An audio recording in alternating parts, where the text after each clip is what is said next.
Primeiramente, um registro. A presidente Dilma muda o discurso na tentativa de justificar o crescimento pífio do produto interno brasileiro. Nos últimos 12 meses, segundo o relatório do Banco Central, o crescimento foi de apenas 1,39%. De janeiro a março, constatou-se um crescimento de 0,2%. A presidente Dilma diz que um país não se mede pelo seu produto interno bruto. Eu concordo. Existem outros indicadores para demonstrar a grandeza de um país ou a sua fraqueza. O que se condena neste caso não é o conceito, é a mudança oportunista do discurso. Porque o que estamos cansados de ouvir é a louvação ao crescimento econômico do Brasil como se fosse uma grande conquista dos governantes. Houve um momento em que o país ouvia sempre o discurso do espetáculo do crescimento. Eram palavras soltas ao vento na expectativa de iludir a boa-fé dos brasileiros. Esse discurso ficou no passado. Agora dá lugar ao discurso de que um país não se mede pelo seu produto interno bruto. Mas eu quero, senhor presidente, destacar outro fato que não pode ser ignorado pelo povo brasileiro. O que ocorreu na Petrobras nos últimos anos? Os nossos investidores foram obrigados a encarar o mundo real e constatar que os recursos naturais do pré-sal não significam exatamente dinheiro na mão e que a euforia do petróleo sucumbiu à realidade. Esse é o mote de uma reportagem publicada pelo jornal norte-americano Wall Street. Por que o petróleo brasileiro demora a pegar fogo? É o título deste artigo do jornal, que analisa o preço das ações do setor petroleiro no Brasil, afirmando que os papéis da Petrobras estão hoje no mesmo patamar do que em outubro de 2006. O jornal culpa exigências feitas pelo governo de que investimentos tenham aproveitamento local por ineficiências nos gastos. Com isso, segundo o jornal, o custo da produção por barril da estatal brasileira aumentou. E nós queremos fazer justiça à nova presidente da Petrobras. A senhora Graça Foster, atual presidente, ao impor um choque de realidade à empresa, procurou resgatar a gestão claudicante que imperou na Petrobras nos últimos anos. No plano de investimento da Petrobras, recentemente anunciado, ficou evidenciado que a empresa operava com metas irreais, o que obrigou a Petrobras a adiar inúmeros projetos, notadamente o de refinarias. A decisão da senhora Graça de tentar trabalhar com números mais realistas merece, sim, o nosso elogio. E a fantasia não era pequena, não. Até o ano passado, estimava-se que a produção diária de petróleo seria de 3 milhões de barris em 2015. Essa expectativa foi reduzida em estratosféricos 500 mil barris, quase 20% a menos. Mas, como disse o Reinaldo Azevedo, não há cálculo que sobreviva à obstinação da má-fé política.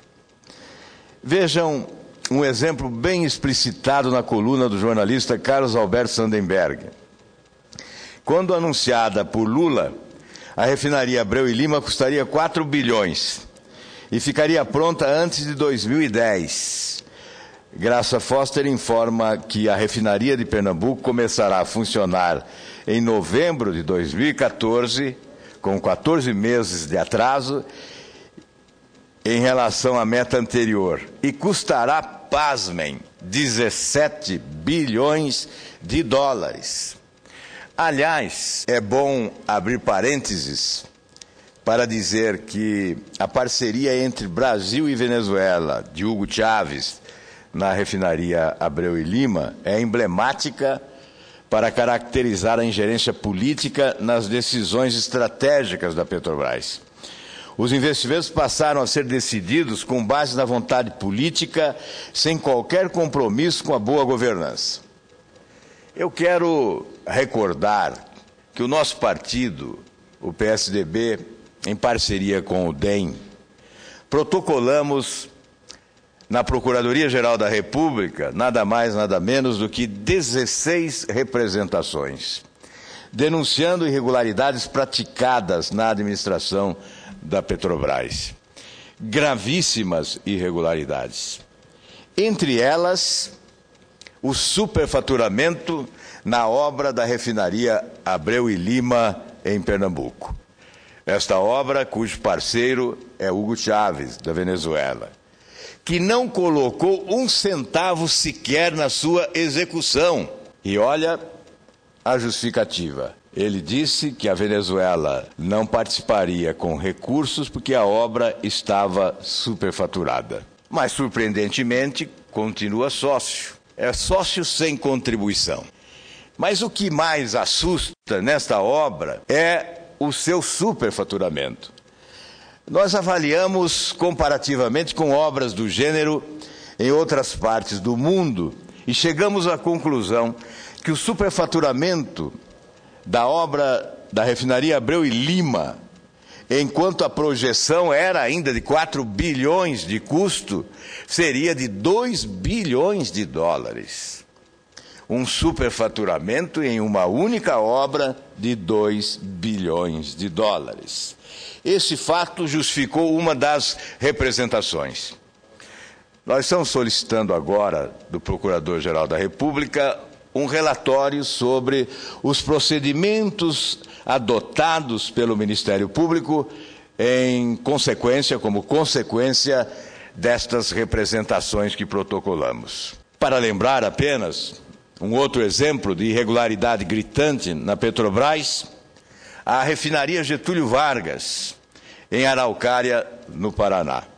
As obras de ampliação desta refinaria foram superfaturadas em cerca de 800 milhões de reais.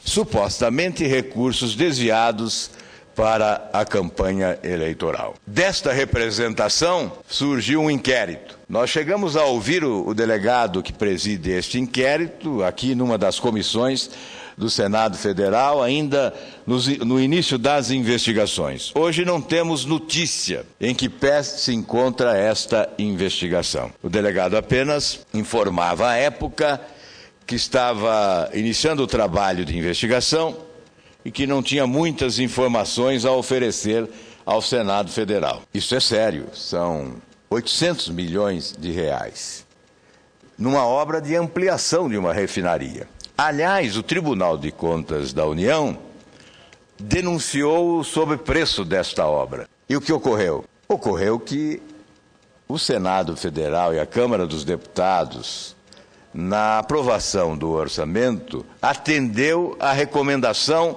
do Tribunal de Contas da União e aprovou o dispositivo impedindo a transferência de recursos para a continuidade da obra. Pois bem, o presidente Lula vetou esse dispositivo.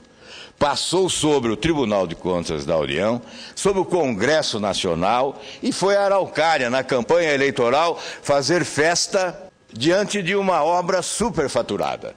Ou seja, é um deboche. Os governantes do Brasil debocham do povo brasileiro ao praticarem a corrupção impunemente, se sobrepondo às instituições, como o Congresso Nacional, Tribunal de Contas, para fazer valer objetivos nem sempre republicanos, como o que se verificou. Este caso da Abreu e Lima, nesta associação com a Venezuela, é uma página amarga da última administração da Petrobras. Nós esperamos que uma empresa como a Petrobras não cometa erros de planejamento, irregularidades gritantes como estas que foram denunciadas. A estatal não tinha projeto algum, mandou fazer obras como esta de Abreu e Lima, a refinaria Abreu e Lima.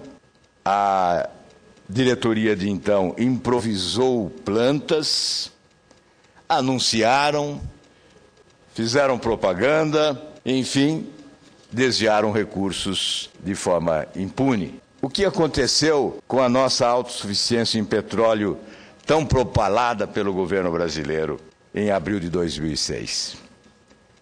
O presidente chamou a conquista de independência e a comparou ao esforço de Tiradentes, que ousou desafiar a ideia de que o Brasil não poderia ser independente. Não era, então, autossuficiência em petróleo, mas sim a autossuficiência da propaganda governamental. Muito obrigado, senhor presidente.